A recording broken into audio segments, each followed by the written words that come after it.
ఏ రూట్లలో traffic ఎక్కువగా ఉంది, alternative రూట్లు ఏమున్నాయో ఎప్పటికప్పుడు ప్రజలకు తెలియజేస్తున్నామంటున్నారు హైదరాబాద్ పోలీస్ కమిషనర్ మహేందర్ రెడ్డి. ఎడతెగని వర్షాలతో నగరవాసులు పడుతున్న ఇబ్బందులను కనిష్ట స్థాయికి తగ్గిస్తున్నామంటున్న పోలీస్ కమిషనర్ మహేందర్ రెడ్డితో మా ప్రతినిధి Ramesh Vaitla face to face. వాతావరణ శాఖ హెచ్చరికల నేపథ్యంలో హైదరాబాద్ నగరంలో పూర్తిగా హై అలర్ట్ ప్రకటించే ప్రభుత్వం ఇందుకు సంబంధించి అన్ని ఏర్పాట్లు కూడా చేసింది. అయితే మరోవైపు దీనికి సంబంధించి పోలీస్ శాఖ కూడా తాము సన్నద్ధమైనట్టుగా ప్రకటించింది. నిన్న రాత్రి నుంచి కూడా పోలీస్ శాఖ ఆ టాప్ 2 కింది నుంచి పై వరకు టాప్ సిపి వరకు కూడా అందరూ ఆఫీసులోనే ఉండి పూర్తిగా ఎప్పటికప్పుడు సమీక్షిస్తూ వస్తున్నారు. అయితే దీని సంబంధించి ప్రస్తుతానికి హైదరాబాద్ సిపి మనతో ఉన్నారు. సార్ చెప్పండి, హైదరాబాద్ నగరంలో అయితే వరదలు కావచ్చు, వర్షాలు విపరీతంగా వస్తాయని చెప్పారు. దీనికి సంబంధించి సన్నద్ధాలు ఏ విధంగా చేసి ఉన్నారు?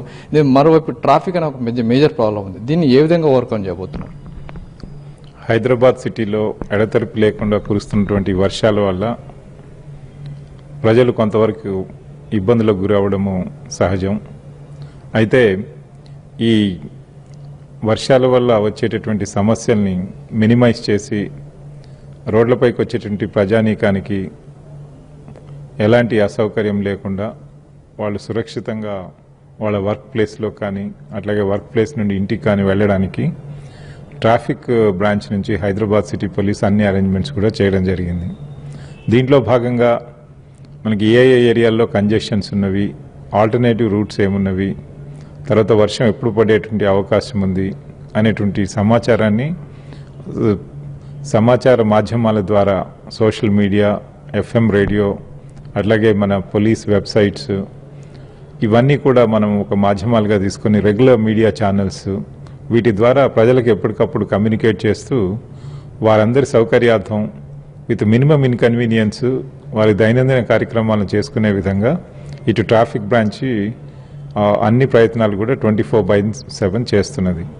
దీంట్లో భాగంగానే ప్రతి పోలీస్ స్టేషన్ ఏరియాలో బాగా వర్షం పడ్డప్పుడు ఎలాంటి విపత్తులు ఎదురయ్యేటటువంటి అవకాశం ఉంది అంటే వాటర్ లాగింగ్ కానీ, అట్లాగే కొన్ని ఏరియాస్లో కంప్లీట్గా ఈ సబ్మర్జెన్స్ కానీ, లేదు ట్రీ ఫెల్లింగ్ కానీ, అక్కడక్కడ చెట్లు పడిపోవడం కానీ, ఇంకా ట్రాఫిక్ కంజెషన్ కానీ ఇట్లాంటివి వచ్చేటటువంటి అవకాశాలు ఉందో గత అనుభవాలను బట్టి అలాంటి ఏరియాస్ అన్ని కూడా ఐడెంటిఫై చేసి వాటిని స్థానికంగా ఉన్నటువంటి లా అండ్ ఆర్డర్ పోలీసులను కూడా దాంట్లో ఇన్వాల్వ్ చేసి వాళ్ళకు కూడా ఆ నాలెడ్జ్ అనేది షేర్ చేసి టైం టు టైం ఈ లా అండ్ ఆర్డర్ పోలీస్ అవసరం వచ్చినప్పుడు ఈరోజు ట్రాఫిక్ పోలీస్ శాఖతో పాటు పూర్తి స్థాయిలో హైదరాబాద్లో ఉన్నటువంటి 15,000 మంది law and order police, civil police, అట్లాగే ఆర్మ్డ్ రిజర్వ్ వీళ్ళన్ని వింగ్స్ కూడా హైదరాబాద్ సిటీలో ఉన్న వాళ్ళని స్టాండ్ 2లో పెట్టడం జరిగింది. స్టాండ్ బైలో మన NDRF కావచ్చు, ఆర్మీ లాంటి ఫోర్స్ ఇప్పటికి పెట్టుకున్నారా? ఏమైనా ఆల్రెడీ తెప్పించుకున్నారు సార్?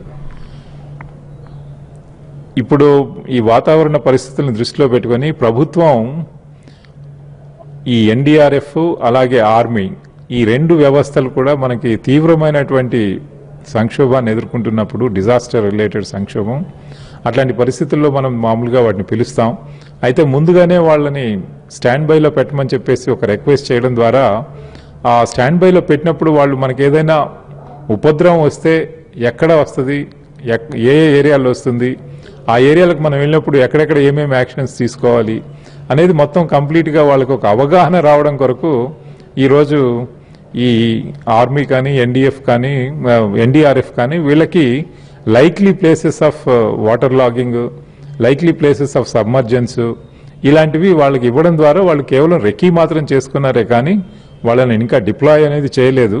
మనకు అవసరమైతే ఆర్మీని కానీ NDRFని కానీ తప్పనిసరిగా వాడతామని చెప్పేసి ప్రభుత్వం నిర్ణయం తీసుకోవడం జరిగింది.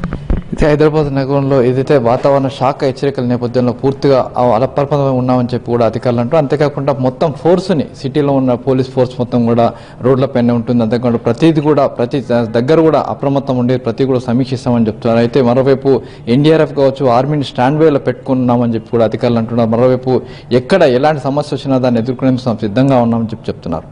కెమెరా పర్సన్ కోటితో రమేష్ వైట్ల, NTV.